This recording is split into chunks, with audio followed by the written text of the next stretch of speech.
ভালোবাসার মানুষের সাথে ঘুরতে কার না ভাল লাগে? আমার তো প্রচুর পরিমাণ ভাল লাগে। ভালোবাসার মানুষ বলছি সেইজন্য আপনারা কেউ ভাইবেন না বয়ফ্রেন্ড বা জামাই। আসলে আমি খুবই ইনোসেন্ট একটা মেয়ে, খুবই অসহায়। আমার এসব কিছু নাই। তো আমরা চলে আসলাম কুয়াকাটা সমুদ্র সৈকত। আমার কাছে সবথেকে বেশি ভালো লাগছিল সূর্য ডোবার টাইম।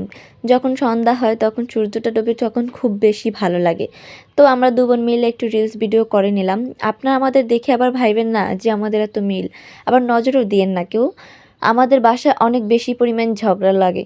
তা বলার বাইরে। তো আমরা এখান থেকে বার হয়ে একটু চা খেতে আসলাম। কারণ এখন যেহেতু শীতকাল চা না খেলে তো হয়ই না। আসলে আমার কাছে রাত্রে কোথাও ঘুরতে যাওয়াটা খুব বেশি ভালো লাগে। এটা একটা অন্য রকমের অনুভূতি হয়। আর যদি হয় প্রিয় জায়গা তাহলে তো কথাই নাই। তো চলেন এখন আপনাদের একটা আমি কষ্টের কথা শেয়ার করি। যে বয়সে আমরা প্রিয়জনের হাত ধরে ঘুরবো সে বয়সে আমি ক্যামেরা নিয়ে হাঁটি। কারণ আমার তো কোনো প্রিয় মানুষ নেই। সো যাদের প্রিয় মানুষ আছে তাদেরকে ক্যামেরাবন্দি করাই আমার কাজ। তো আমরা এখান থেকে বার হয়ে একটু খাওয়া-দাওয়া করলাম। আসলে আমরা তো ফুড ব্লগার না, যেহেতু ভালোভাবে উপস্থাপন করার তো কোনো কথাই আসে না। আমার পেয়ারা মাখানা খুব বেশি ভালো লাগে, তাই আমরা এখন চলে আসলাম পেয়ারা মাখা খাওয়ার জন্য। আর এই মামার পেয়ারা মাখানোটা সত্যি খুবই ভালো ছিল।